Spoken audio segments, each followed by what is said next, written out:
No, I'm just scared that I'm going to be sober, and I might actually be intelligent tonight. No, there's no hope of that. Nah. Let's just throw that away.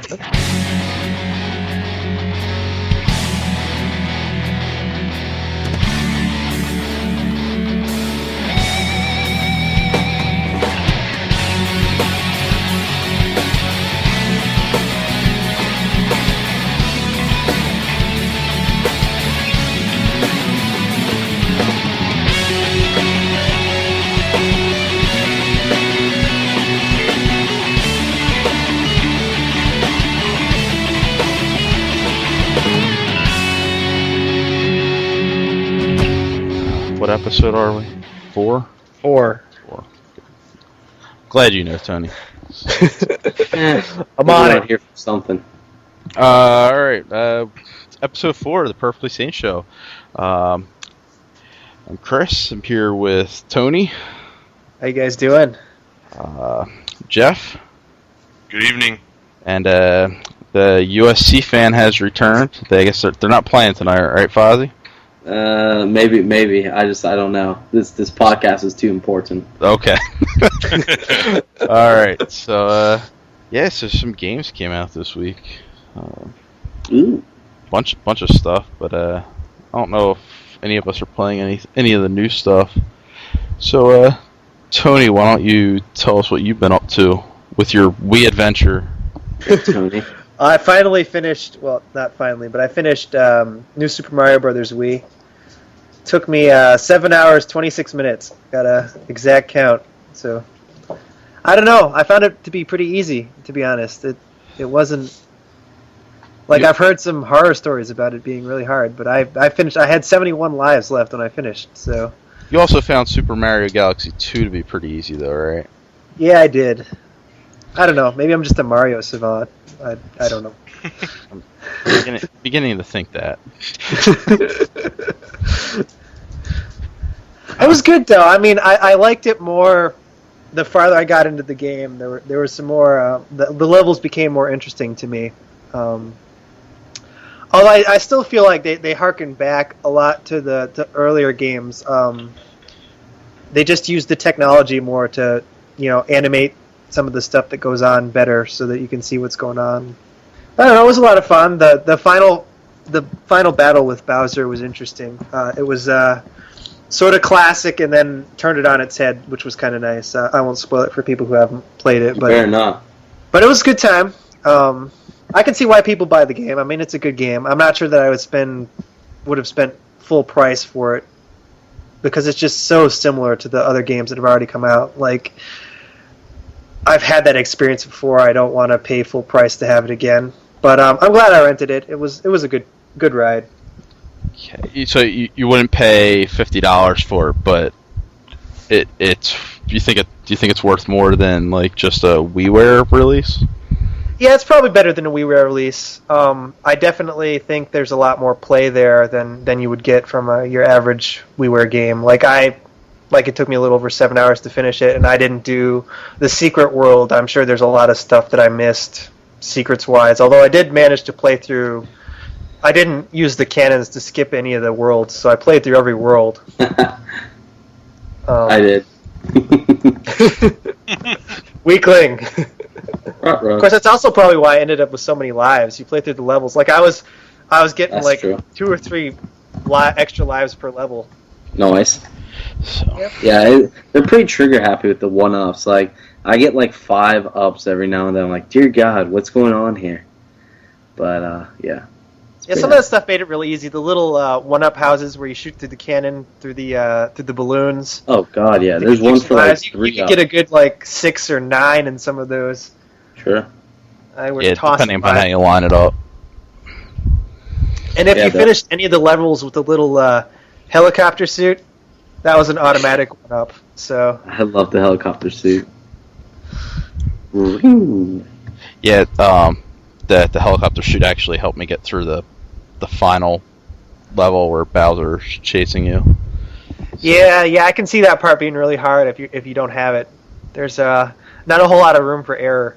Yeah. You both use the helicopter suit? Oh, no. Well, you can get. I think I got it You can get it about halfway through. Yeah. Yeah, I seem to remember using it too. Oh, yeah, you do get halfway through. That's so true. It messes with you though. The first couple ones are fire flowers, which are completely useless at the end. Yeah. They are. Because they don't do anything to the flames.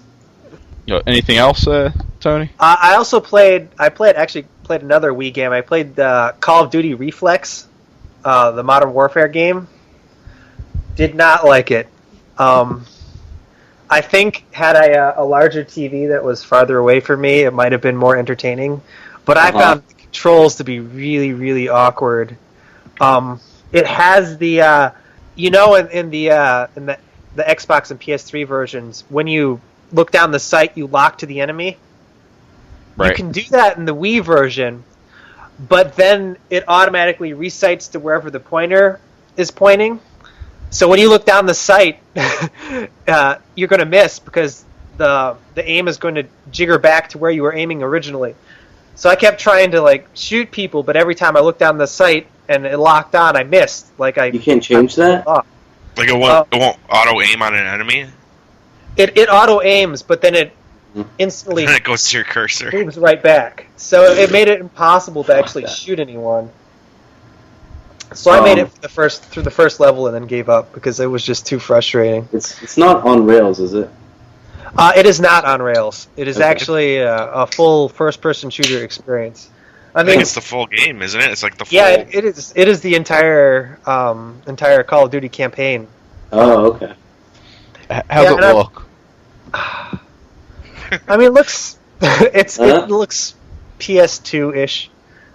I mean, it looks like a Wii game. It's not going to have the crisp fidelity of a HD game, but it looked all right. I mean, I wasn't disgusted looking at the screen. The characters look like actual people. They don't look like stick figures or anything. So, I was actually surprised that it looked as good as it did.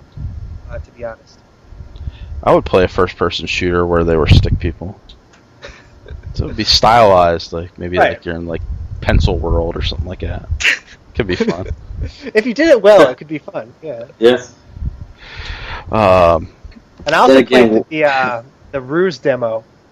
No. On PS3. So I didn't play it on a console, or I didn't play it on PC.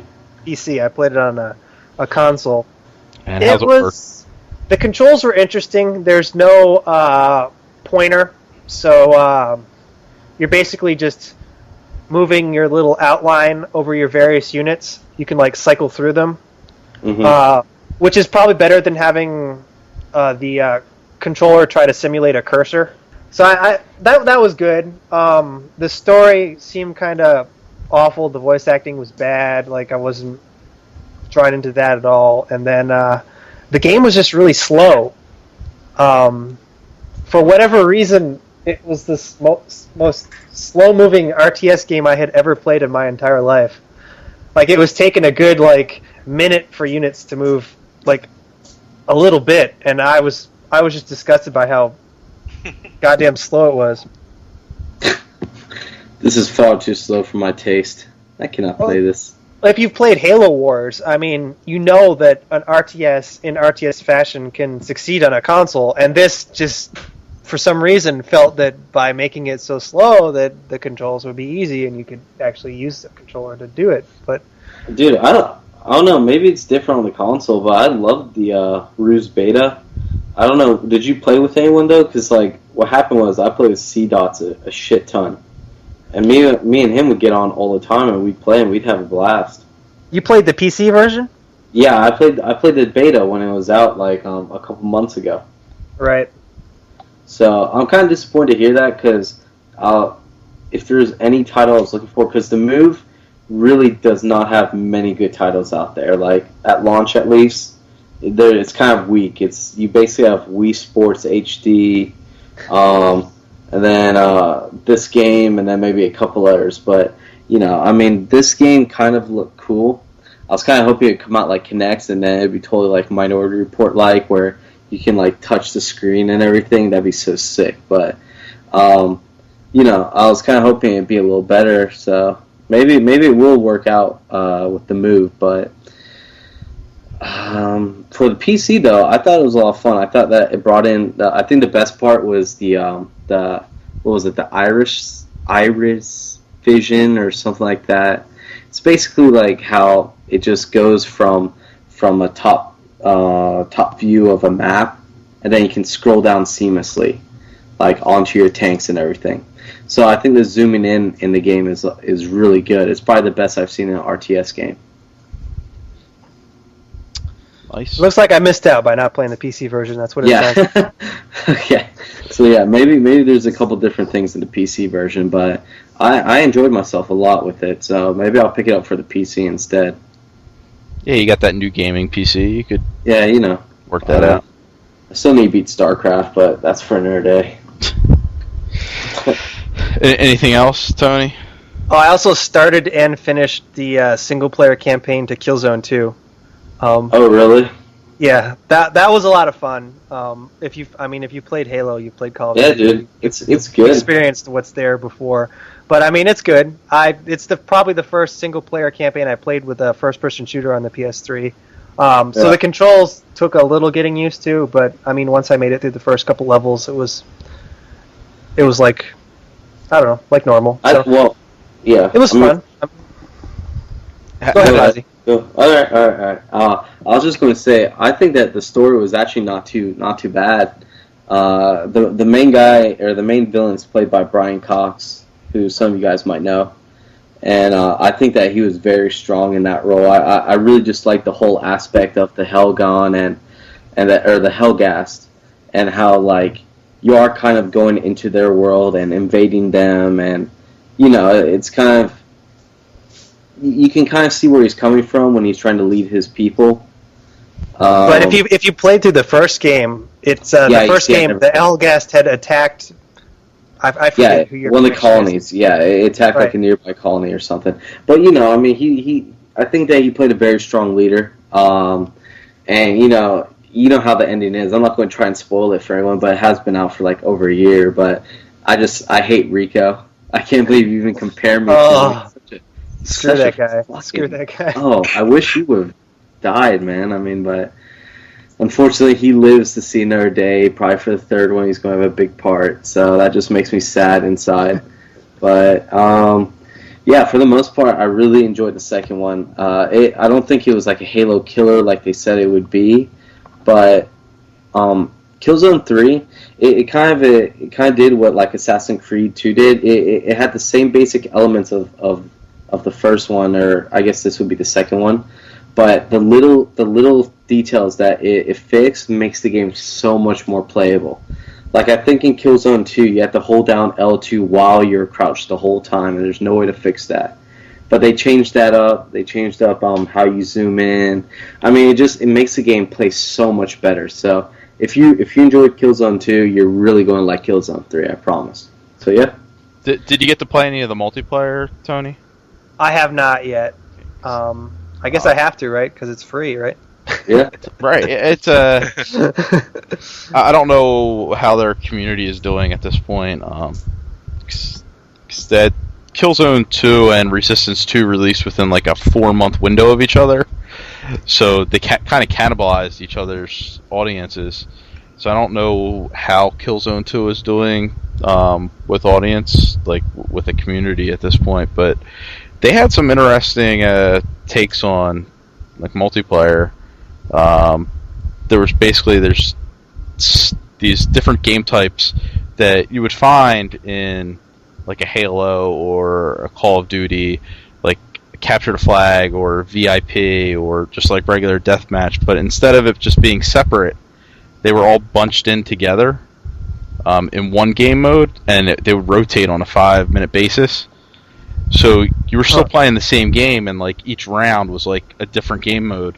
So like for your team to win the match, like basically you'd have to win like 3 of 5 or something like that. So well, that's pretty cool. Yeah, it was an interesting take on how to do multiplayer. So yeah, give it a try. I thought it was kind of fun, but I don't know if there's anybody playing it at this point. If not, I can just wait for Killzone 3. Yeah, that comes out February. Yeah. Yeah. Get excited. Yeah, and That's actually why I play through it now, because I figured with all the games coming out this fall, I would never get to Killzone 2 unless I played God, it. no. That was definitely a good call. it's kind of like Sony's fucking themselves again, though, because Resistance 3 is going to be out early next year as well. Yeah. Why would you? These are your two biggest shooters on your system. Right. Why would you? Like, Two it's not biggest, yeah. right. Yeah. It's like, why would you put them out like that? I think that Resistance 3 might be delayed, though. I'm hoping. It should come out. I hope it should be in the fall. It should be. Yeah. There's no reason to put it out now. The only reason you would put it out early is if you were announcing your new console. Yeah, I'd say summer, because summer you never have competition with shooters. No shooters come out in the summer. So why don't they just release it? Make it a summer blockbuster hit. Yeah, I mean, if like this past summer, like we went really strong up until about June. Maybe like the Crackdown 2 was maybe the last really big release up until like Madden. Like there was like that dead spot for about 4 to 6 weeks. So if they could release it in that window, they'd probably do really well with it. Look how good Red Dead did coming out right before that. Like what came out in end of May? Yeah. Yeah, exactly. Look at some of these other games. Took like that. It sold like $5 million. Arkham Asylum hit in August. You know, Yeah. Metal Gear Solid 4 was a June release. It can be done. It should be done. Technology. Yeah, it's because I mean, early 2011 is looking really packed at this point. Yeah, like, is Last Guardian? Did, they haven't announced when that's coming. Yeah, that's probably fall. We might 2011. find out the TGS is coming up, so we might find out Yeah, it is.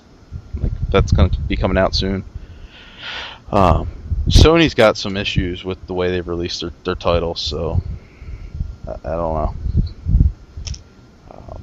And you saw G.I. Joe, right, Tony? That's right. G.I. Joe. Citizen Kane for New Generation. The video. Yeah, let's see it win about 10 Academy Awards, then we'll talk. Yeah, it's not a very good movie, but No. if I mean, it was entertaining. They blew lots of stuff up. if you the can watch acting it just as a dumb action movie, you might have some fun with it. The acting was terrible. The dialogue was worse. I mean, the plot made absolutely no sense. It's I and can't. they ruined the origin stories of all these G.I. Joe kids. Yeah, they basically destroyed every character possible. Really? But I kind of like that. Like Cobra Commander was like, like he was like Duke's like brother-in-law. At one Right. point. It's so bad. And the way they just kind of threw him in at the end, it's like, oh, by the way, I'm Cobra Commander. Yeah. Because I need to be in this movie, otherwise it's not G.I. Joe. It's so bad, but it's so funny at the same time. And the guy who played is Duke. Duke. He's like, everybody else kind of seems to realize it's a joke, except him. Like he's just so serious throughout the whole film. Kind of makes it so much better. Is this a movie you need to drink before you play? I think that before would you help. watch? That would help. I wish I had. You just might want to drink every time like something stupid happens. Then you might make it 10 minutes in. Yeah, if you're somehow able to like stay awake, you may die of alcohol poisoning. All right, Fozzie, what have you been up to? Oh boy, all over the place. U.S.C's offense. Well, U.S.C played last week. That's why I wasn't here. And it's basically started college football, so my life is a little bit more complete.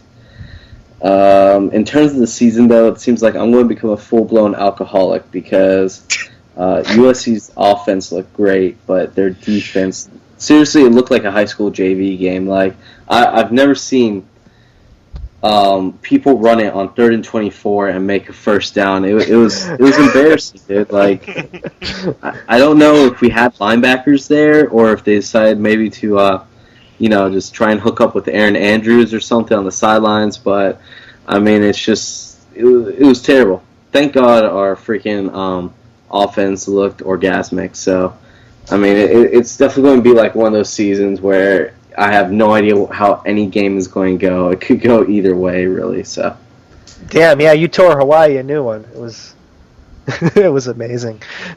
shut your face. Hey, Hawaii has a good passing offense, so I'll give them that. Did they even have any defensive backs in the game? I'm just wondering. It was beautiful. Hey, regardless though, our offense did click on all cylinders, so and that's more than I could say about half of the teams out there.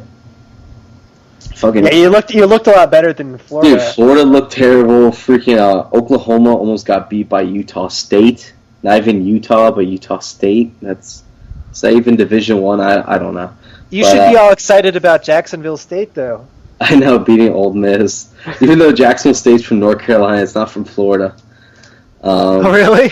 Yeah, there's like 5 Jacksonvilles out there. But, yeah, man. Besides that, I enjoyed my Labor Day weekend by going home. Hung out with some friends and family. So, in terms of gaming, though, I've actually, I just started up a new playthrough of Mass Effect 2 in order to try and get a perfect score on that game. So Cool. Going for 1,000 Yeah. gamers. it's actually like 1,200 now because of DLC. You've been playing the new DLC? Actually, I haven't been playing a new one yet. I want to play that next, but I've been playing the Project Overlord one. Okay. It's like there's a rogue thing taking over a space station, and you have to shut it down. But I mean, I'm impressed so far. It's a fun little storyline, and so far I'm like 4 hours in, and I'm not even like close to being done with it. So there's a lot of stuff to do with it. But the cool thing about the new DLC is that you get to play as Liara again, which I think is pretty cool.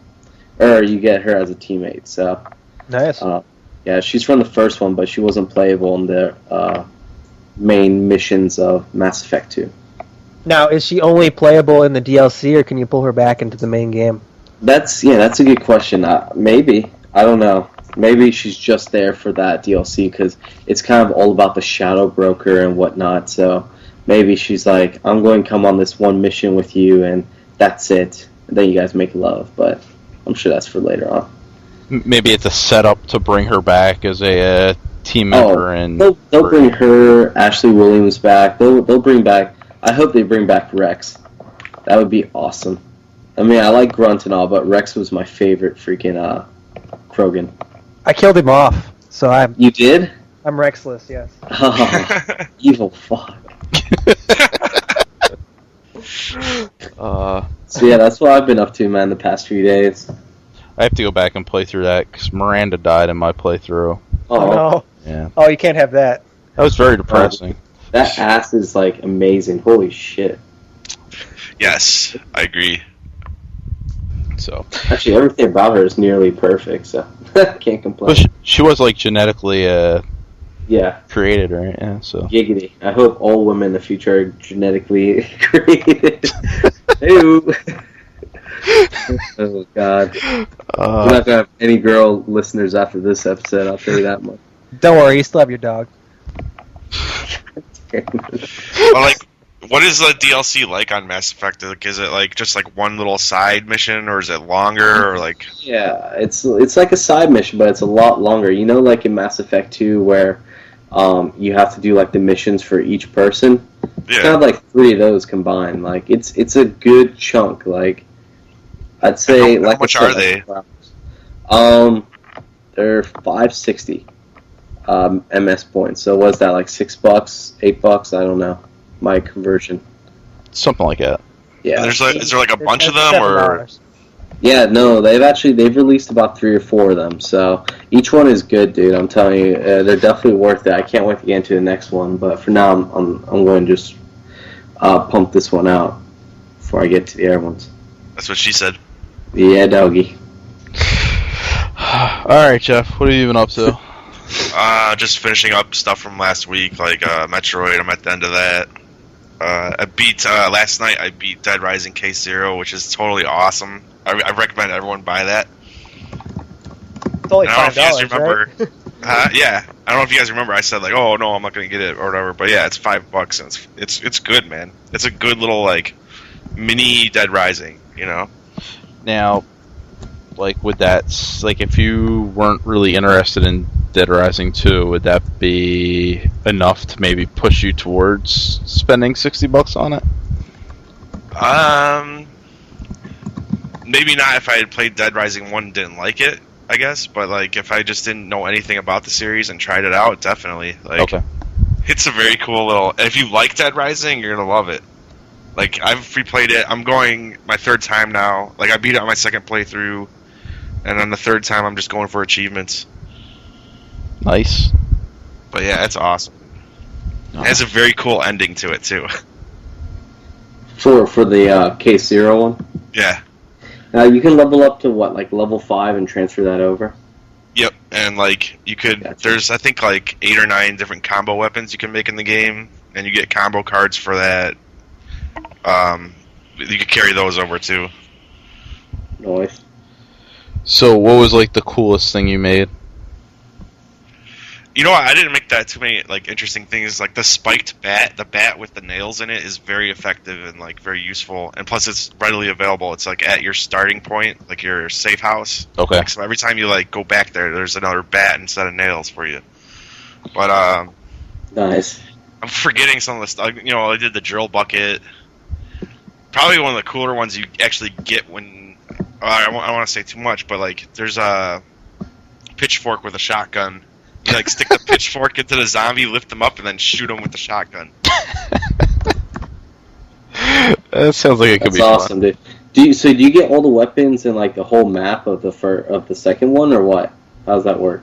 It's just you're in a little like town outside of where the second one's going to take place, so it could kind of be like the first like chapter of the second one. If it it could have been like part of the game, I think, but it is its own like self-contained little game. Like basically the whole deal is like your daughter is infected and you have to get her this medicine to keep her not from turning into a zombie.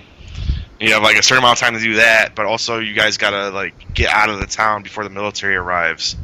So like what you're mostly doing is trying to find parts to build a bike, and you have to like help survivors and stuff to do that. And there's the survivors and like the enemies and shit are just as funny as the first one. So, like, that sense of humor that was in the first one's still there. Yeah, like one of the survivors like is a pair of drunks that like hole up in a bar and they're just sitting there getting wasted, and like one guy won't leave with you unless you give him 2 like drinks. So I gave him like 2 whiskeys and then he pukes all over you. He's like, "Okay, I'm ready to go." Nice. Now, last week you said you weren't sure that the item combination would be able to replace the picture taking. What do you think about that now? Like, I like the item combination. I just like it adds to like the humor of the game. Just the fact that like the first one that you could just fuck around with, like you could kill someone with a plant or something, But right. So it just adds to that. But I still think I'll miss taking pictures because that was fun. And how's Metroid coming along? I'm at the end, and I'm like, I think the end. I think I spoiled it for myself by looking up like a guide, but like, I'm stuck on this boss. It's just like impossible. I don't know if I want to like spoil anything, but it involves the title characters. Okay. And they're fucking energy sucking asses. I hate them. Nice. So another frustrating end to a Metroid game. Yeah, but I really liked the game. I thought it was really cool, especially in the later moments when you have all your power-ups. Like enemies that once took you like forever to kill, you could just screw jump into them or screw attack them, and they die instantly. It's like fucking awesome. It sounds like we've convinced Tony to at least try it. So Yeah, I think I have to give that a playthrough at some point. I forgot. Probably Were you like a Metroid fan or what? I've actually never played a Metroid game. So this could be my chance. Neither have I, dude. really, like you've never neither of you is a Metroid game? I fingered it a little bit. I give it a little bit of a loof job, but I mean, I've never like Oh my god. Figured it a little. I give it a little bit of the old just a tip, but I mean, I've never fully like gone in. I've never really owned one, to be honest. I remember I've never owned an NES, and was there even a Metroid game for the N64? Yes. No, No, it wasn't. Oh wait, it was. I'm sorry, Super NES. Yeah, Super Yeah, Super Metroid was on the Super. I never had any of those, and I never really played my GameCube, so I've never really gotten into the Metroid series, to be honest. Okay. I don't know. It just, I guess, never appealed to me, but I heard Other M is the shizzle dizzle, so I really might want to try it. Cool. Yeah. I would honestly recommend Super Metroid, but Yeah, Go for I might it. get that. Yeah, you too. can get that on the Virtual Console, so Yeah, exactly, so. maybe give that a try first, and if you like Yeah. that, move on. Yeah. Because this kind of like picks up the opening cutscene of this is kind of right at the end of Super Metroid, if I remember. It's pretty cool. you know, I could see it like this one drawing people into the series a little bit, but I don't know. It's like it's kind of demanding. It's like it expects you to know all the Metroid conventions, though. You know? Yeah. Which is a lot of exploration, and like it's sometimes like you'll just get in a room. It's like I don't know where to go next. Like, but anything else, Jeff? No, I've just been playing those two. I tried out Mafia 2 today, whatever, and more Sons of Anarchy. Oh, and I saw Dakota Fanning and Kristen Stewart make out in that stupid Runaways movie. Dude, is Dakota Fanning even like 18? Can she do that? I don't know, man. It was very uncomfortable. Because she is developing kind of nicely. Is Sad she? to say. Kind of, I mean, she still looks young, dude. That's like, it's very uncomfortable. The movie is like sucks, and it's like that makes it more uncomfortable to watch. So avoid the Runaways. All right. Yeah. Check Done. on that one. Yeah. So I played Vanquish. How was that? Okay. It's a Gears of War made by people from Japan.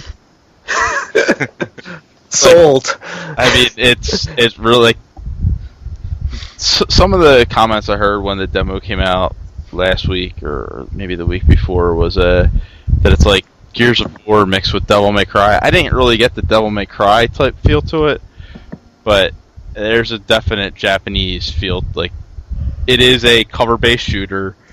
You select your weapons on the D-pad, like rifle, machine gun. And, yeah.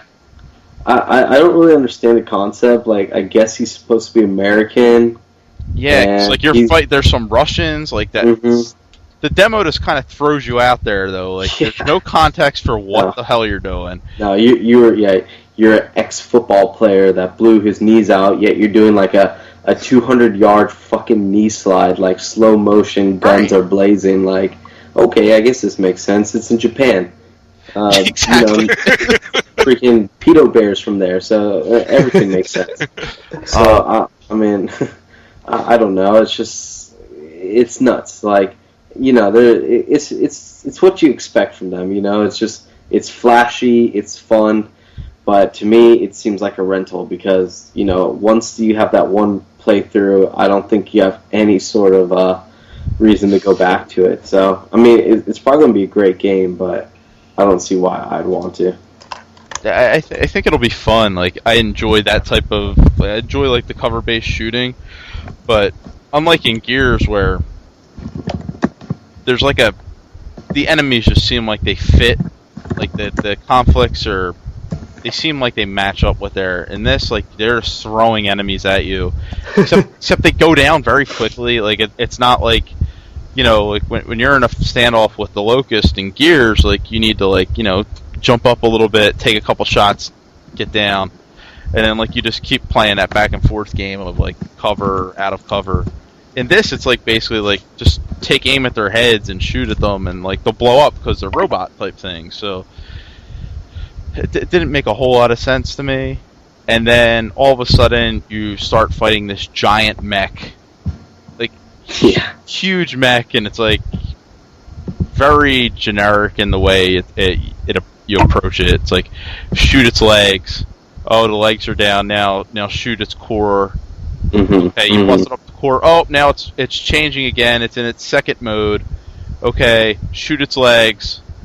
Oh, now shoot the core. Okay, you're done. And then the demo's over, and like I finished it in like 11 minutes.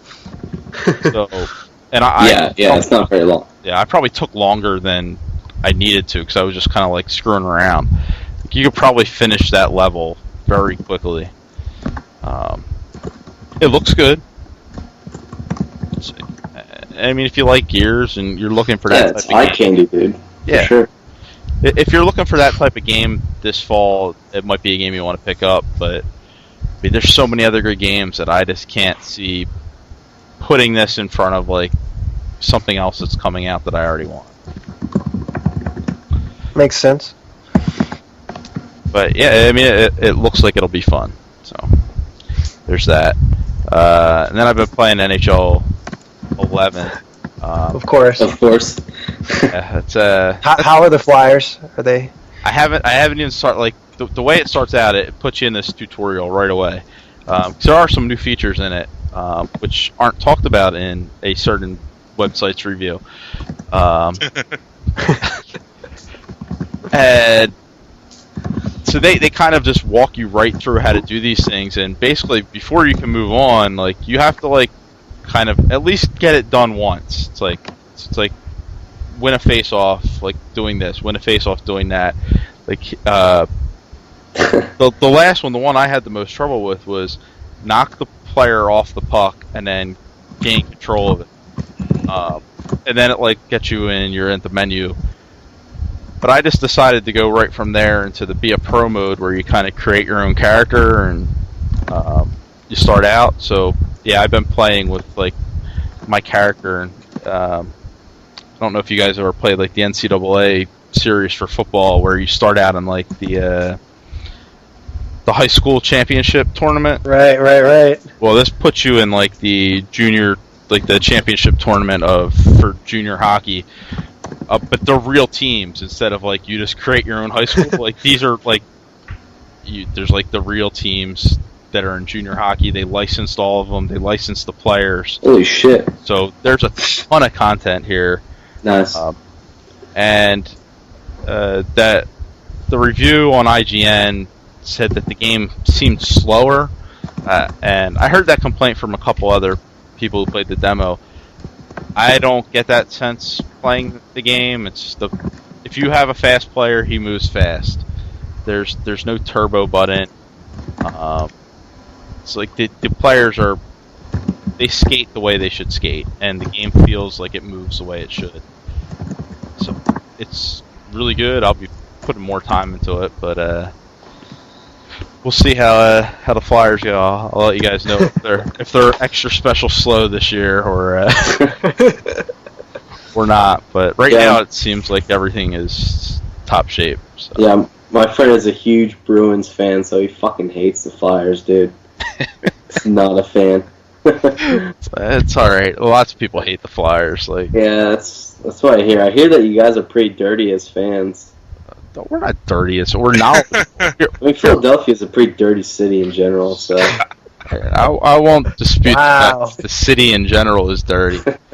Like, but the sports fans in Philadelphia, they're a knowledgeable bunch, except for basketball because nobody goes to watch basketball. But at least here, because the Sixers suck. Yeah, right. But yeah, hockey, baseball, football, like they know their stuff here, even if the football fans are slightly mentally handicapped. But they booed Santa. You can't get any worse than that. We didn't just boo Santa. I think we threw snowballs at him. They also threw batteries at players. Oh God. Yeah, but I mean, Chicago has theirs, and Hey, man, my Sox. We run out in the field. We support the team. What?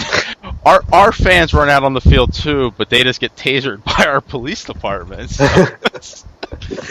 Do you guys remember that though? Like, White Sox fan ran out. I don't know if it was like nationwide story, but like White Sox fan ran out in the field, punched like the third base coach in the face.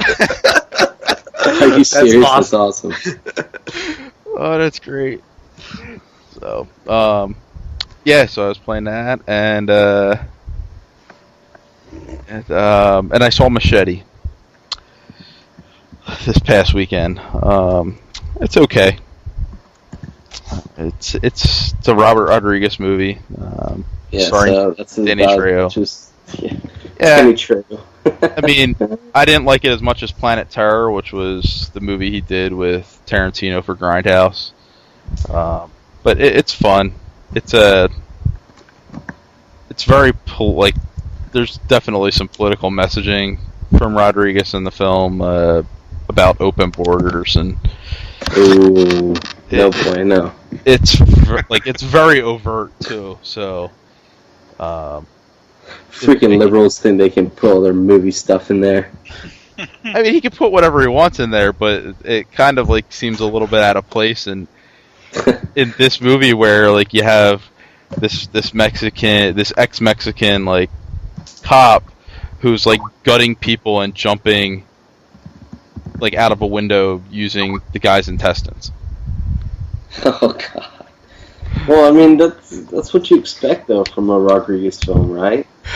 Yeah, you expect that, but you don't really expect the political commentary to go along with it. So some people are going to hate it, some people are going to like it. I enjoyed it. I didn't love it because it's a little boring in parts. So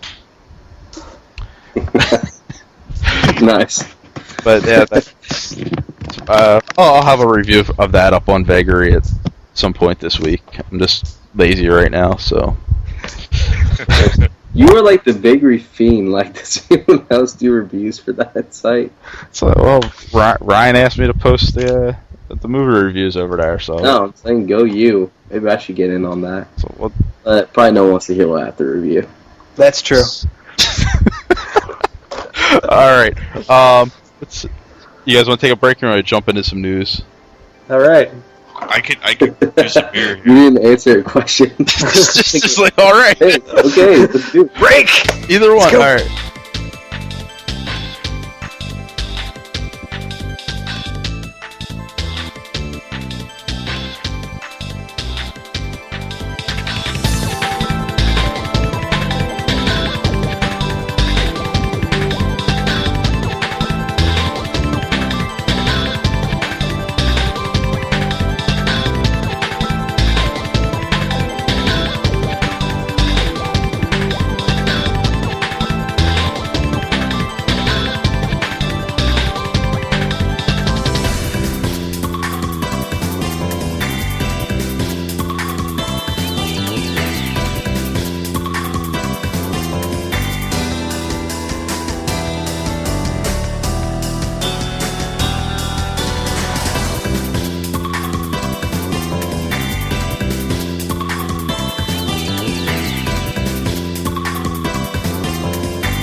So we are back. Got a little bit of news going on. Not much. PAX was last week, but not a ton of stuff came out of there. But we still got some stuff to talk about. I actually got some sports news to talk about. I think it's near and dear to Fozzie's heart. It is. It tears at me. Matt Leinart was released from the Cardinals this past week. And should I just start now, or should I let you guys talk before I get going? Well, we can give the happy news. He was signed by he was picked up again. the 49ers to be their third-string quarterback. So he's gone from being the presumptive heir to Kurt Warner's starting job to the emergency quarterback for a terrible team. Leinart is third string? He is third string. He's the guy who only plays if the first two guys get injured. Fine fucking Schwab. It's like no, he signed with the Texans. Yeah. That was the Texans, right? Yeah. Oh, well, yeah, David Carr isn't there anymore, isn't it? Matt Schwab or whatever the hell his name is now? Matt Schwab. And I believe they might be having him work. Right now, he's probably going to be that second. The third string. Yeah, the third. But he'll work his way up. There's no way. He's got too much talent to not. They're not going to have Dan Orlovsky, be the backup to Schwab all season long. Right. If Schwab goes down, Leinart's the one going in. It was funny though hearing Leinart stories from the preseason about teams just yelling out he's going to check down before he was throwing any of his passes. It was just sad. He could not see the field at all. It's weird though because the preseason he completed 81% of his passes, and they were all checkdowns. Yeah, but he played. Hey, it got the job done. Than with Derek Anderson. Is that who is now the quarterback in Arizona? Right. I don't know. There seemed like there were some other issues at play there as well. Well, I think it also came down to the fact that they had two rookie quarterbacks and they wanted to keep both of them, and then Leinart's salary was pretty high for a player who's just going to not play. Right. So you got to figure you don't pay that contract unless you have to. Yeah. And then he's got the attitude problem, which didn't help. No. No one at USC has an attitude problem. We're all nice little Southern boys. Well, you got to figure he's been God's gift to football since probably since he was a freshman in school or before, yeah. And now he's not even the starter. So that's got to cause some issues with his whole mental makeup and just make him not a very nice person to be around. All right, so are we ready for my ungodly rant? Go ahead, let it go, folks. Okay, all right. Well, yeah, he came from high school in Mater Dei High in California, which is one of the powerhouses, The only other one I could think of is De La Salle. But anyways, so basically this guy has been surrounded by talent, and that's the problem with some of these high-paid rookies, which is why I believe that there should be rookie should not be paid all these guaranteed fucking $30 million and stuff. They should be paid $500,000 or whatever the minimum is when they come out, and then after 3 years, that's when they get their big money, So they get paid for their performance, once they're out there. So, anyways, and so Leinart, to give it to the guy credit, he went 36-2 at USC. That's one of the best records that any college QB has ever had. But at the same time, you look at what he did. All he did really was do drop-off passes to Reggie Bush and let that dude unleash it 60 yards for a touchdown. He really didn't make that many spectacular throws. And when he did, most of the guys were wide open because our talent was so good. And then finally when he went to a shitty team like the Cardinals, reality kicked in and he didn't have that cushion of 5 seconds because the O-line was blocking like champs. It was just everyone's on an even playing field, and he couldn't handle it, I guess. So I think calling the Cardinals a shitty team has given them a pretty short stick. Kurt Warner did okay. He did okay, but he was a veteran. Without him, they haven't really done much. That's true. They've had Larry Fitzgerald, Antoine Bolden.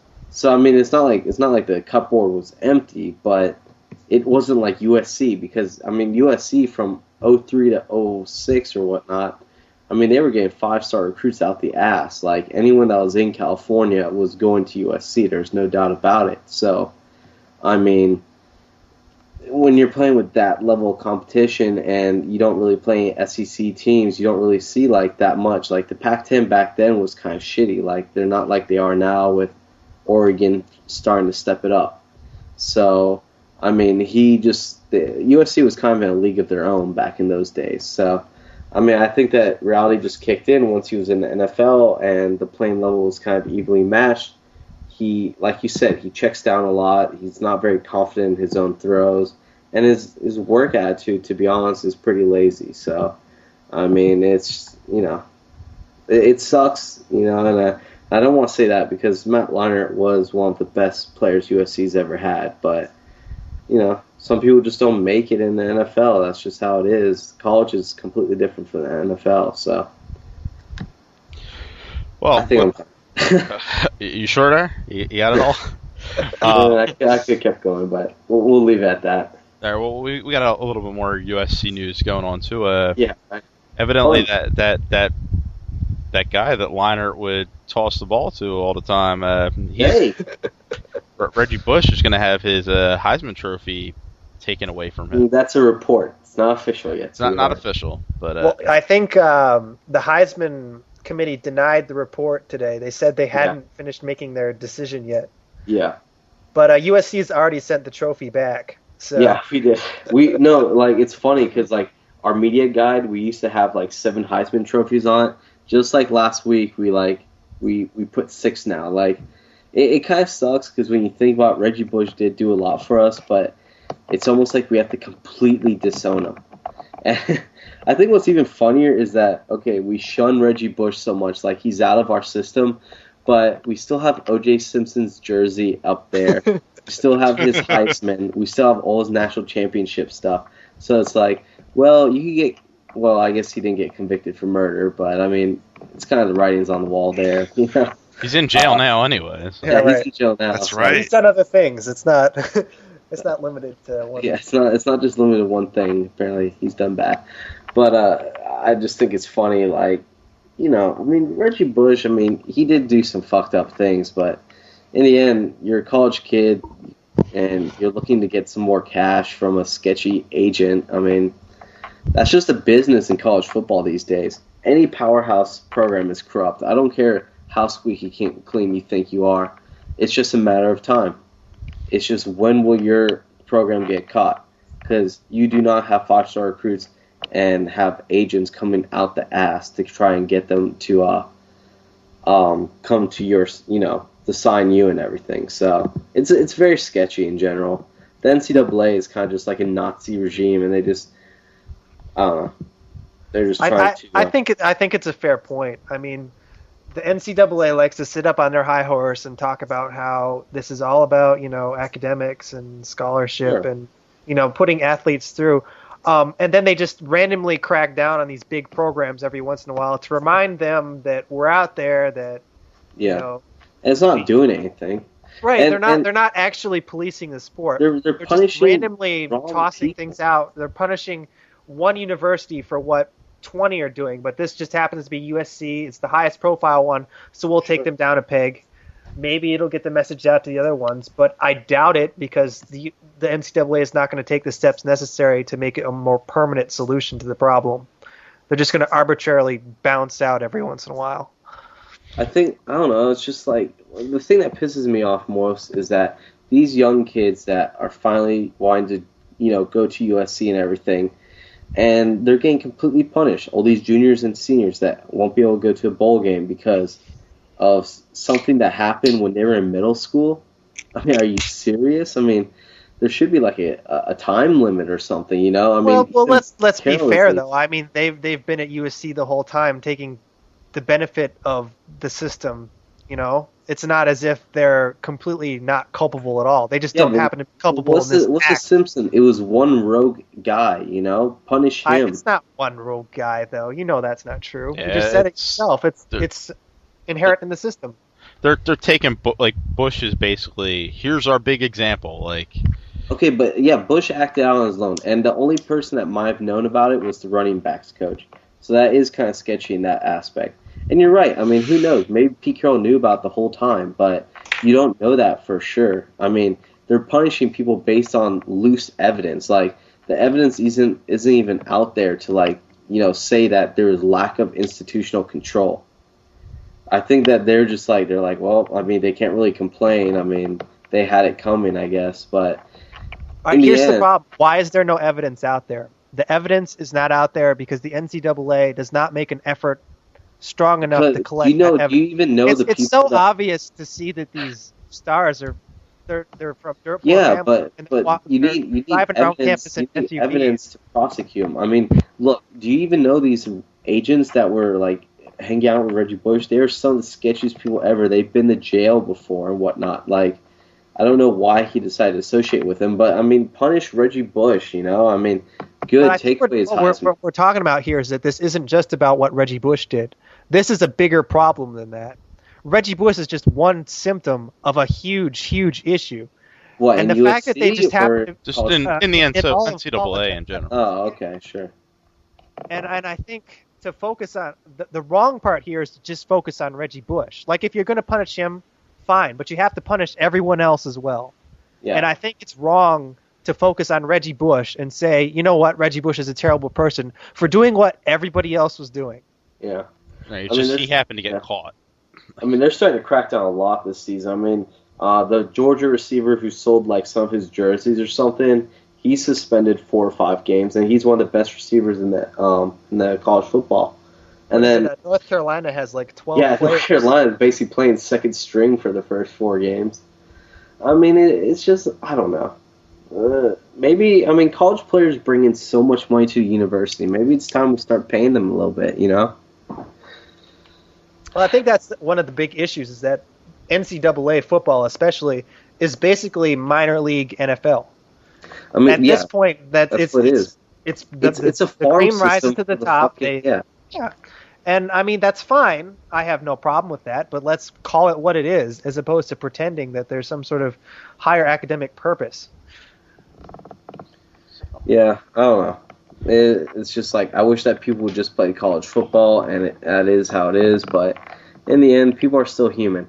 If you give a kid that's never had anything in his life, you give him a brand new caddy, I mean, come on, man, he's going to take it.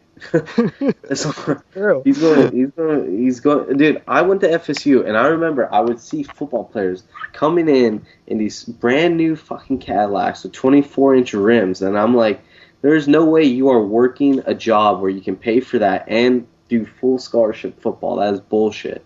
Like, I mean, the whole system is corrupt, but in the end, like you said, it's all about being caught. Reggie Bush unfortunately, he was caught, and it fucked us over big, so. That's all I really want to talk about there. All right, so gone to it more than enough. We'll get back to we'll talk some pro football a little bit later, but let's move on to some other news here. Do some gaming for once. I feel like I'm on like a freaking NFL or NCAA podcast. Well, Where's Jeff? Has Jeff I'm here. Jeff's evaporated. I didn't know what Reggie Bush did though, so I know that he was getting stripped of his Heisman, but I didn't. Yeah, know. He just basically took illegal benefits. Like he got blowjobs for free. Yeah, he received money from an agent. Then he screwed over that agent, saying, "Oh, I'm not going to sign with you." So the agent kind of just like ratted him out to the NCAA. Oh, that's nice. Yeah. Yeah, he gave him something like $300,000 in gifts. Yeah. I was like, you owe me those back because you didn't sign with us. I mean, God knows he couldn't wait 2 fucking years and sign like a $100 million Nike contract. No. Let's fuck over USC. All right. Well, the last piece of news I got is not gaming news. Sorry, Foz, but it's the Dark Tower, Stephen King's Dark Tower series is going to be made into a movie and TV shows by Ron Howard and Akiva Goldsman. Ron Howard is on Happy Days. He's also directed. Is he? He was on Happy Days. What's Happy Days? Yeah.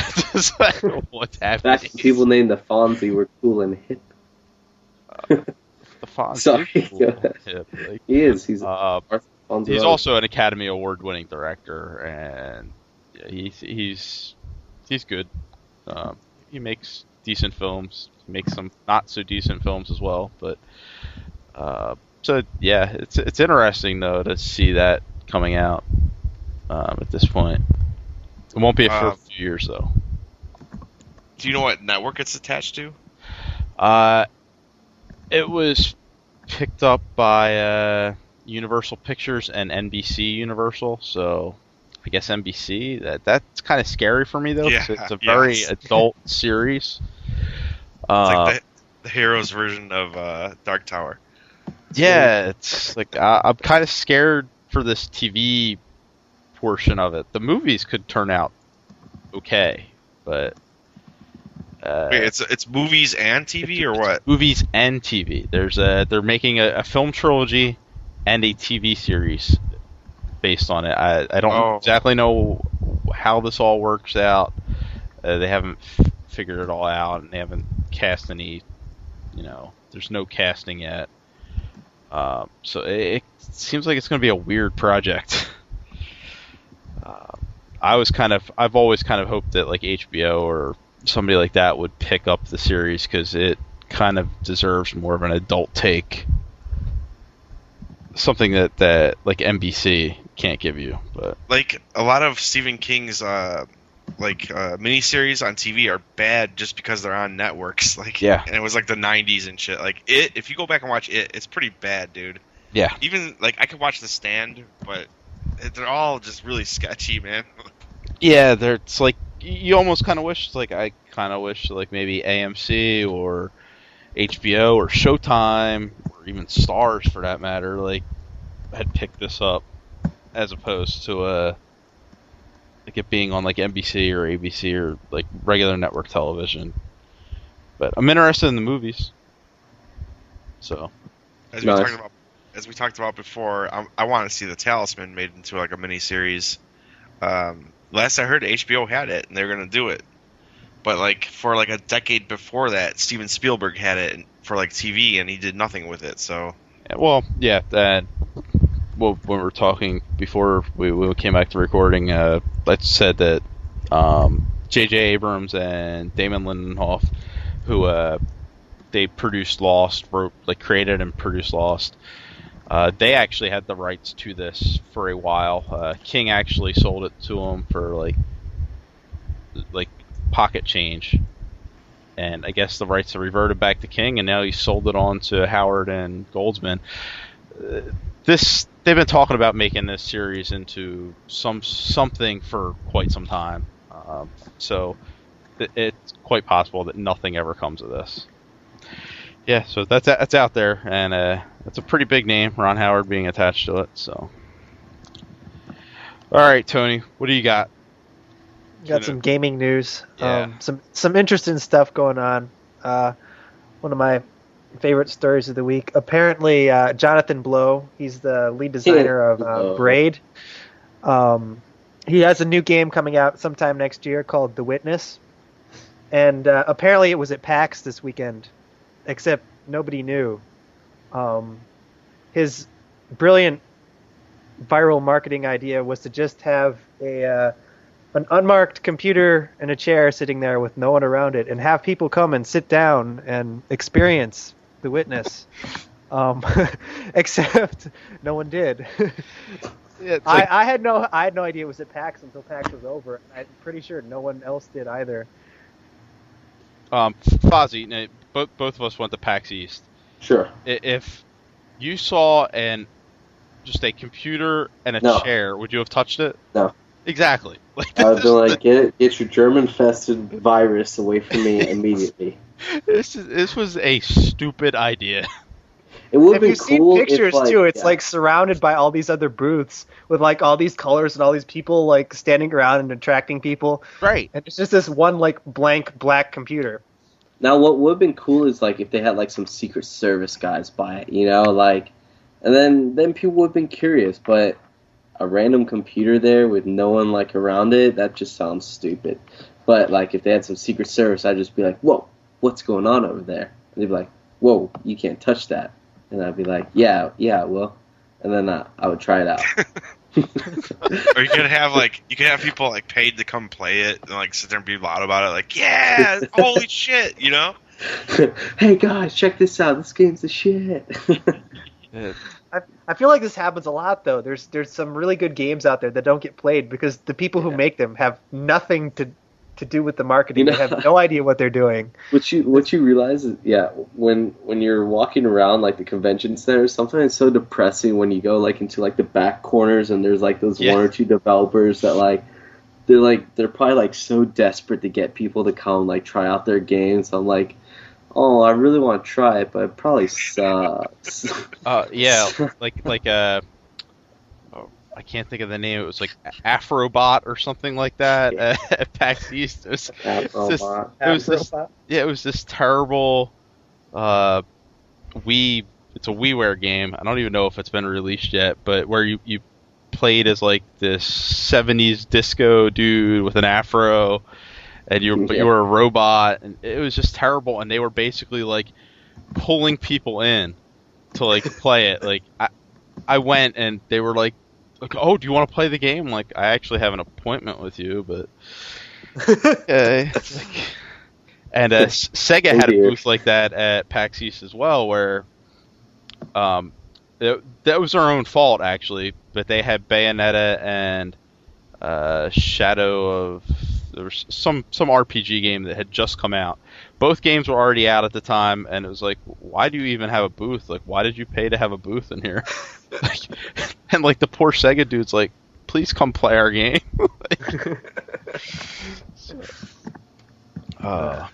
So what else you got, Tony? If you've been following the whole NBA Jam saga, when the game was first announced, it was announced as a Wii exclusive game, and then they broadcast that it would be packaged with NBA Elite for the PS3 and the Xbox, and now they announced today that while the Xbox 360 and PS3 versions will have online multiplayer, there's no online multiplayer for the Wii version. So not only are you getting a game that's not in HD, you're getting a game with no online multiplayer. So congratulations, Wii, for getting the crappiest version of NBA Jam. Right. And it's the most expensive too. It's a full retail release for them. Yeah. Yeah, like the PS3 and 360 versions are pre-order bonuses, basically, for NBA Elite. They're free. It's terrible. The funny part is that for EA, a lot of their sports games for the Wii have online multiplayer. Like, I know Tiger Woods does. But for whatever reason, they just figured, we don't really need it for this one. Screw the Wii. It does not make any sense, but I do not know. Right? I'm waiting for an Xbox Live version of that. Yeah. That I'll pay for. Yeah, like $10, $15 I would pay for that. Nope. I'd be all over it. I think they'll figure that out too. Once they notice that Elite is getting killed in sales by NBA 2K. Yeah. Like, might as well. Over. And the Wii version sold like 3 copies. Like, might as well put this on Xbox Live. So yeah, I just don't see that Wii version selling a whole lot at all. Especially if you own multiple, like if you own like multiple consoles, you're not going to spend $50 on that game. Right. You get the version that's in standard definition that has no achievement points. And that sounds amazing. I want it. Well, at least there's one of you, Foss. I hope you have some friends to come play it with, though. One copy. I know, right? God, that just sounds horrible. Poor shame. I had such high hopes for it too. Oh well. All right, we got another one of my pet stories of the week. An Xbox Live player was adding his address to his account and was banned by Microsoft because he is from Fort Gay, West Virginia. Apparently, someone reported him, and then he called Microsoft customer service, and they threatened to permaban him for insisting that Fort Gay was a real place. And Microsoft never bothered to actually, look it up. Yeah, they told him that they could not help him at all. Sorry, you're from Fort Gay. We can't do anything for you. It just seems like there's some sort of like weird communication breakdown between customer support and what the people at Xbox actually want, like the people at like the Microsoft Xbox team actually want. Because something like this should never have happened. Well, you got to figure it's probably just one dumb customer service person. Yeah, who probably does not work there anymore. That's how they made it right. Right. We made it right. We fired his ass. We're really sorry. We got rid of that person. Giggity. But the fact that it became such a big story to begin with, like they weren't able to head this off. Like they made the guy so angry that he went and called a bunch of, reporters up and made sure the story got out there. He contacted the mayor. Like, the mayor of Fort Gay, contacted Microsoft and was like, no, we actually exist. This is the mayor of Fort Gay. We exist, and we are fabulous. We're real people here. I could just hear, the representative going, oh, sure you're real people. I'm sure you're right next to Gay Town. Sure, Mr. Mayor, Gay, something. Is Rainbow Bright there with you? Double rainbow.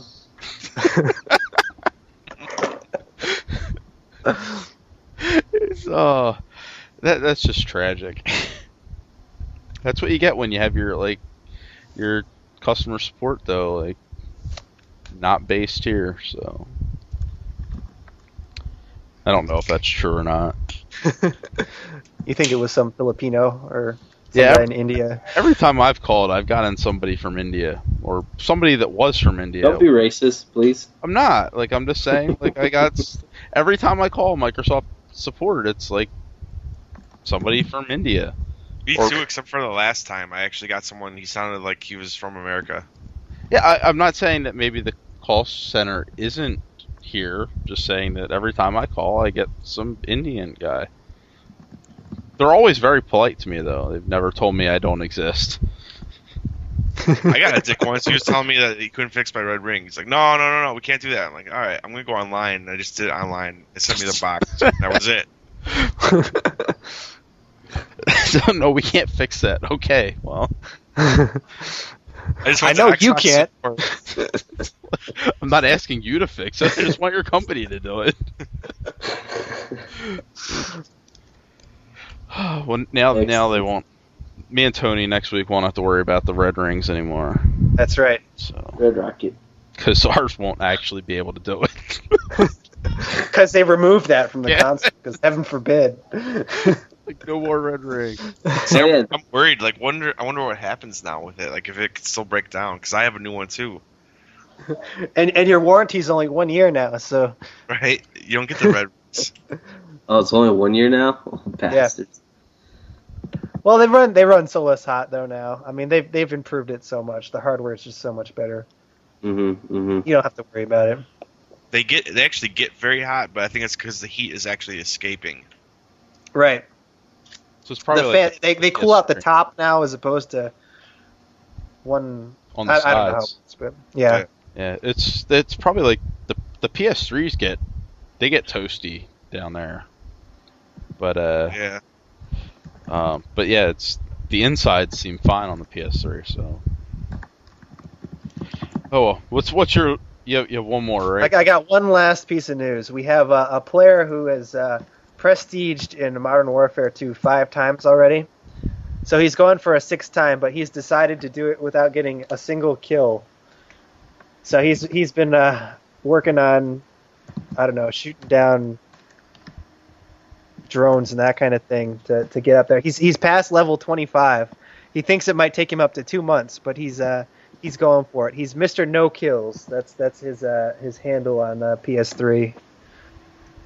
Oh, it's the PS3. Yeah, no. If you're on the Xbox Live, you won't see him, but he's on the PS3 and he's slogging his way through. I can't imagine trying to do this. I mean, so he obviously doesn't have martyrdom on.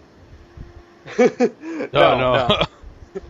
That he was talking about. He was using smoke grenades or something, but apparently if somebody's injured enough and you hit them with the grenade, you could kill them. So he had to change up some of the stuff he was doing to get points. because there was the chance that he could accidentally kill somebody, and you got to figure if you're playing a game for 2 months, at some point, whatever that freaky thing is that could happen is going to happen. Well, I think he's now changed to playing like objective-based games, like what the hell is the one, like Headquarters. I think the game he plays is Domination. Yeah. So he can go get like the flags and exactly, the headquarter points. So that'd probably be the only way to do it, really. It just seems really boring. Yeah. Hours and hours hiding in the corner or something. I mean, of course, the dude has played. He's already prestiged 5 times, so. He already plays too much Modern Warfare. It's like his only game. Yeah, I just don't have the attention span to actually do that. So. I would like to prestige once first, please. Yeah, that was one of my goals this year. It didn't happen. Yeah, same here. And it's not gonna happen. Yeah, for shame. You've prestige, right, Jeff? Yeah, but with the help of my girlfriend mostly. Nice. So, like, she played for you. She played a lot. She's really good at it too. She's like way better than me. Oh, really? Yeah. That's embarrassing. So if I'm on there and I get killed by just some dude, it's not you. No. Well, she's got her own Xbox now. She's out of here. But like, the funny thing is though, I'll kick her ass on Halo. I don't give a shit. That's next week, man. Next week. Can't wait. I'm getting good at it. I've been doing some training. Sweet.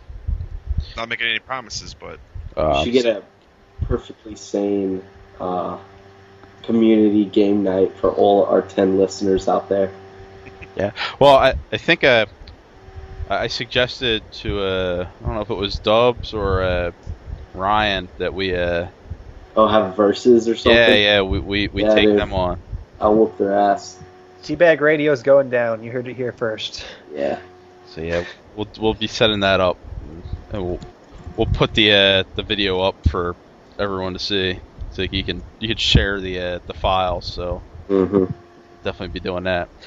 But all right, so before we get on to some listener mail that Fozzie has collected, yes, we're gonna try a little thing for the next next 19 weeks or so, I guess. During the NFL season, we're gonna make some picks, kind of like they do on like game day or whatever on Fox, and we're gonna see how we all do throughout the course of the year.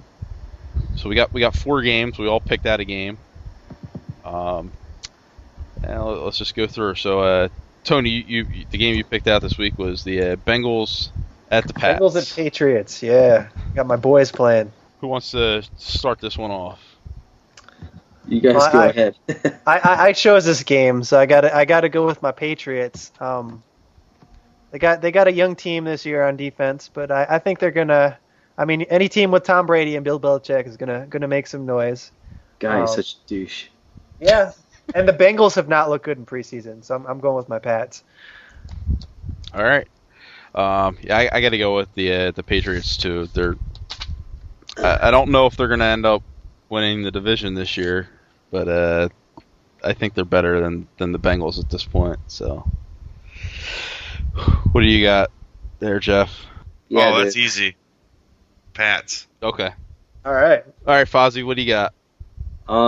Yeah, I would probably go with Pats, but my undying hatred for any Northeastern team refuses for me to pick them, so I'll go with the Bengals.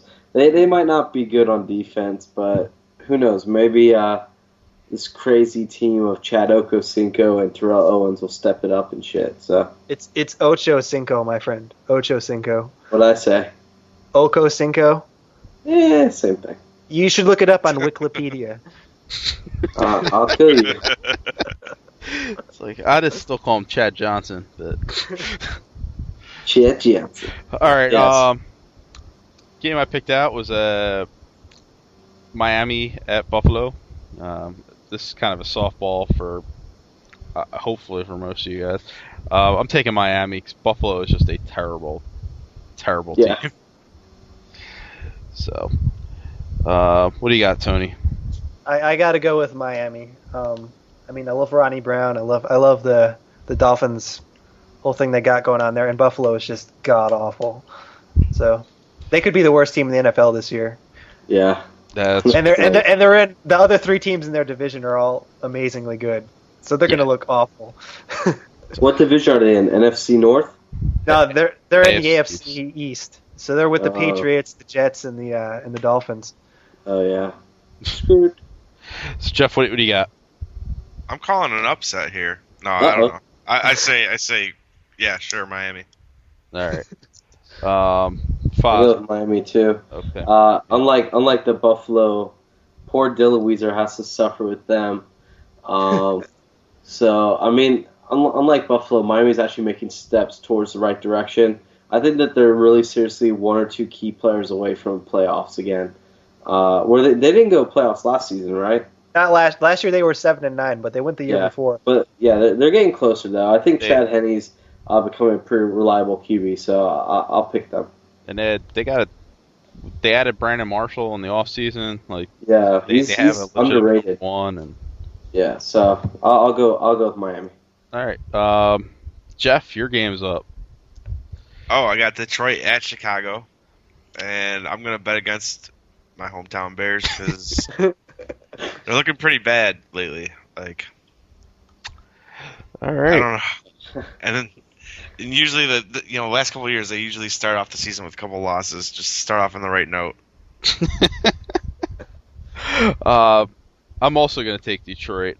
I like Stafford. I think he's going to be a good. He's going to have a better year this year than he did last year, and I think their offense is going to just walk right over Chicago. Chicago's just a team. They're a mess, like offensively and defensively. Offensively, they're not going to score anything, and defensively, they're old now. They're old on both sides of the ball, and the offensive line is just shit. Yeah, it's a winning combo. Yeah, it doesn't look very good for them. Tony. I think I also got to go with Detroit. Chicago has shown a complete ineptitude in scoring in the preseason.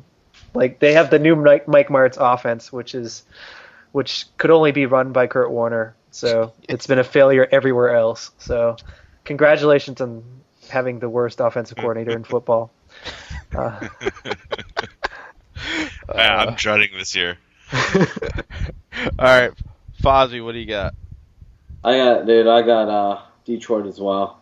I mean, the one strong thing that Chicago used to have a few years back was their defense, but like you guys were saying, they're getting old. Is it Jay Cutler that they have now? Yeah. Yeah, he's still a depressed old man, like he's always been pouting everywhere. So he's not going to change anytime soon. So yeah, Chicago's not going anywhere. I think they might get 4 wins this season if they're lucky. Wow. I hope so they can get rid of the people in charge. There you go. It's like, what's so bad about Cutler is when I heard that deal of Orden for Cutler, I was like, oh, that's a good deal for Chicago. Yet no.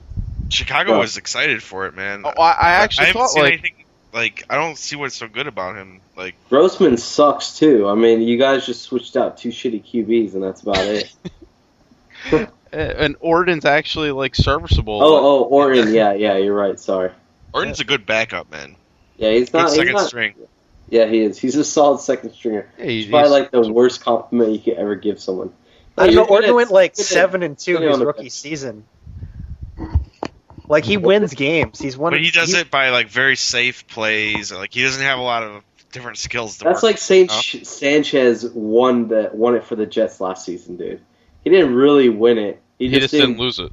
Yeah, he didn't. Which is actually kind of a good thing to have for a QB. You know, play to your strengths. But I don't know. Orton, I don't see as a Super Bowl winning QB. So no. All right, the last game, Fozzie, you picked this one. So what do you got?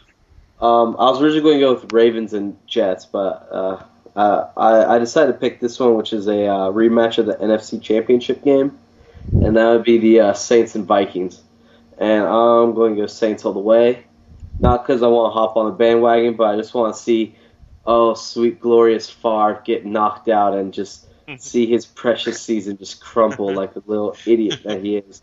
So he can go cry, go pout some more, and then decide if he's going to come back for yet another season get paid $20 million and bitch about it. Yeah, I'm kind of hoping Vilma can just get in there and like line him up and just end it. Oh, dude, Saints are going to come hard. Everyone's going to fucking destroy him, dude. So many people are sick of his shit, man. It was cool the first time, but come on, it's been like 3 years now, dude. So I'm gonna take the Saints as well. Jeff, who are you grabbing in this? Taking the Saints for the reasons that Fozzie listed. Excellent. Tony, what do you got? I also have to go with the Saints. Minnesota has no wide receivers right now. So, No, they don't. It's going to be ugly. And they missed out on like Hushmanzada and like all the last minute cuts. They seem to miss on most of them. So Not to mention Peterson has kind of been slowly downgrading now. I mean, he looked such like a badass his freshman year, but I don't know what's happened to him. He's like a fumble machine. So, all right. Well, there's not a lot of variation in our picks this week, but Yeah, right. we'll see how it goes as the season progresses, and we'll see where Fozzie ends up at the end of this week, because he could either be leading us or already falling behind. I'm like the one person that decided to pick against y'all. Yep. So we're gonna take a quick break, and when we come back, we're gonna do some reader mail that Fozzie's got set up, and Sure. wrap this stuff up.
We are back. Got some listener questions coming in.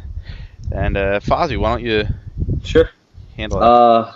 First one comes from Snack Packaroonie.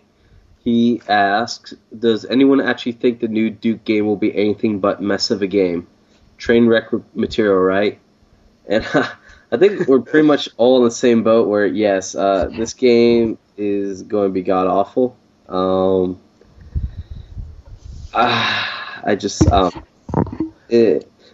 Duke Nukem games were great, don't get me wrong, but I don't know. I don't see it being like a Halo type game or something like that. Oh, sorry. You can go ahead, Chris. I just don't know who this game is targeted at this point. The audience is gone. What do you mean? It's like our demographic. Right, but our demographic from 10 years ago.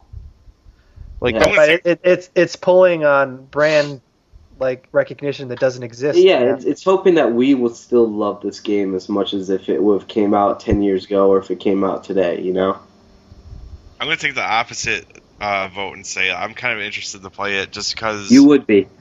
There's not you could tell it's going to be like Duke Nukem, which I thought was fun. Like, I just played it recently, like a year ago, and I thought it was fun. And it's just going to be like an old school type of game that you don't see much anymore. Yeah, prove me wrong. I'd love to see it, but I don't know. I don't see it being anything less than a mess. And Epic Games it's a solid game developer, so who knows? Maybe they'll. I think it's Gearbox. Yeah, Gearbox. Which they made Borderlands and Brothers in Arms, so that they are a good developer. But I think Borderlands is overrated, but sure. Oh no, but it's still a good game. Why are you excited for this game then? I think the big issue that they're going to have is that the fact it's been in development for so long. It's 12 years. It's been developed for 3 different console generations now. It's going to be a mess. Technically, it's going to be an ugly, buggy game. But it's at least a rental. You know it. It's like, Yeah, it's at least. I may have to rent it. Just to say you played Duke Nukem Forever. they can't release this. They can't release this game at $60. Well, They can't. they will, But they've poured like millions and millions. and into people it. like Jeff will buy it. It's gonna look like no, Dead I won't buy Premonition, or Alpha Protocol. It's gonna look like that. It's like, I don't know. I remember listening to a podcast on my way back from Jacksonville, and someone was actually saying, I think it was Javi on the Gover podcast, that they almost don't want this game to be released because it's kind of like, it's like the unicorn of video games. It's magical. It's out there. It's always been in develop for like 15 years almost now, and it's kind of like the day that it actually gets developed will kind of be sad. It's like, oh man, this game is out now? That sucks. Because it's like you always because every year, that's like the one thing you look forward to is like, oh, let me hear another Duke Nukem update, because they always do it every year. There's no denying it. It's like, oh, what will be this year's Duke Nukem update? You're like, oh, sweet, a new script? Oh, that's gone. And then, so it's like fun just to see it getting fucked around with. But if they make a decent game, so good for them. But I just don't see it happening. What else you got? Okay. This one is from Gigawatt Conduit. He says, what is the most disappointing game of 2010 you've played so far? Alpha Protocol. There you go. That was easy. That game, it was ugly, it was buggy, it was not fun in any way. The story was terrible. The voice acting was atrocious. I don't think there was anything good about it. So I got to go with Alpha Protocol on that. Nice. I was gonna say Dante's Inferno, but I wasn't really anticipating that game, so I'm gonna have to go with Crackdown 2. I really liked the first one, and it was not good. It was Crackdown just over again. It's like they released the same game. Yeah. Then it asked me to pay $60 for it again. I think you were you had something came up while you were trying to write your review, and I was like, just copy and paste your review from Crackdown. Yeah. And it pretty much would have, except my Crackdown review was positive because it was 3 years ago. Right. It's just the exact same game. It's Crackdown 2, my most disappointing game of 2010 so far.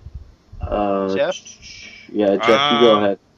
My most disappointing is probably Naughty Bear, just because they played it on TV at my work. I'm like, we always looked at the commercials like, that looks fucking awesome, And then I got to play it, and I was like, within 5 minutes, I was like, this game is terrible.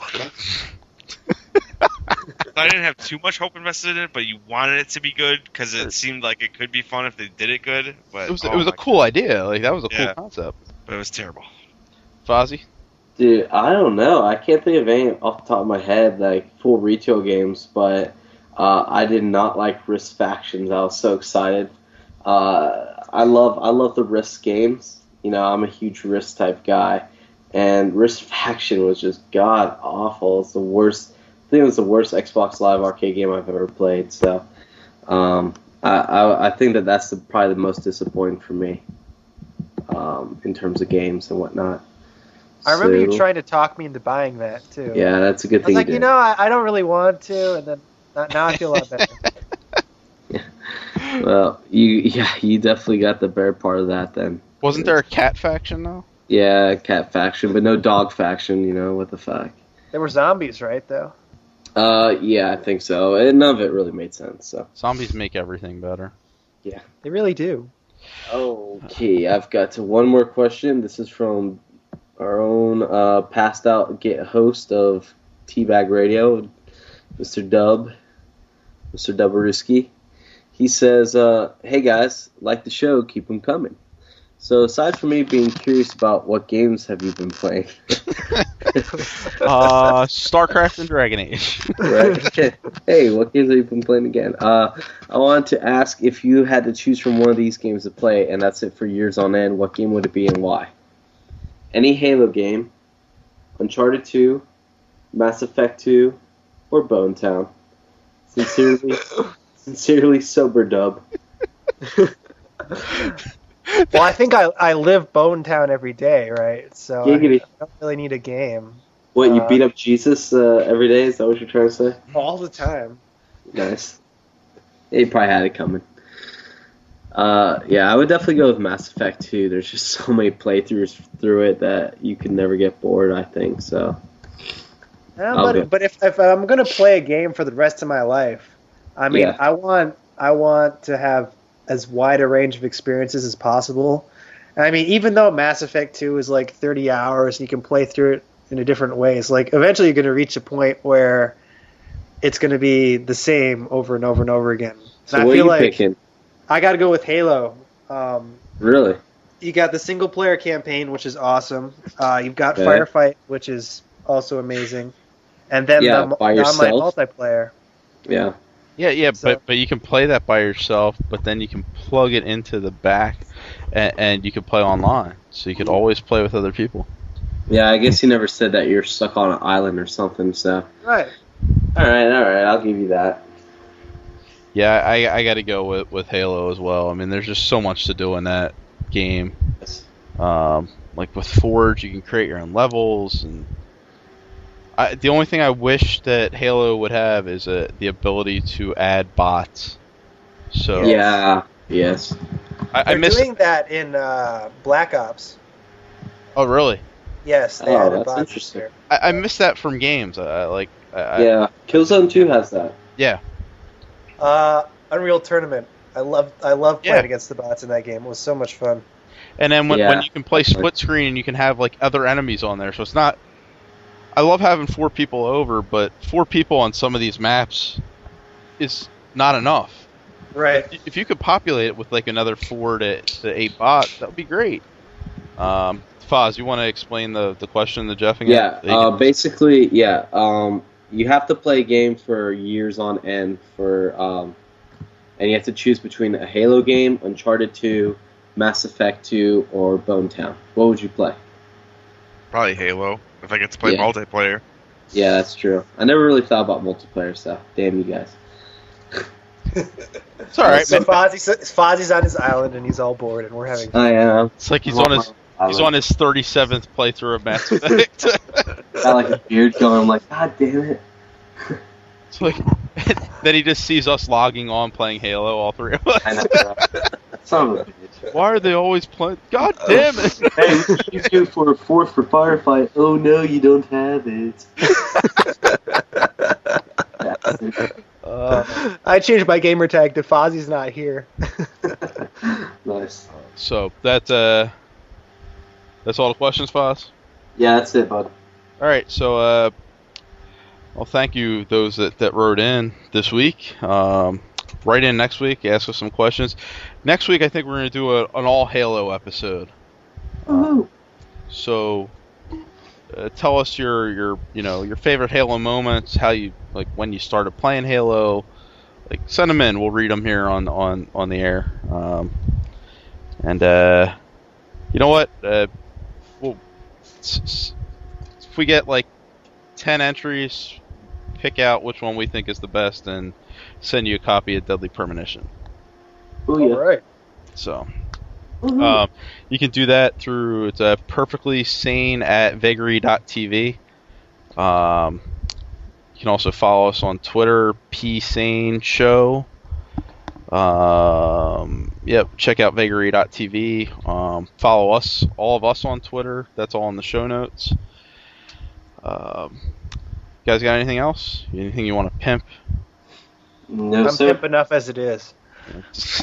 Player. It's like, all right then. We will catch you guys next week. Bye.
Actually, I don't need poop anymore.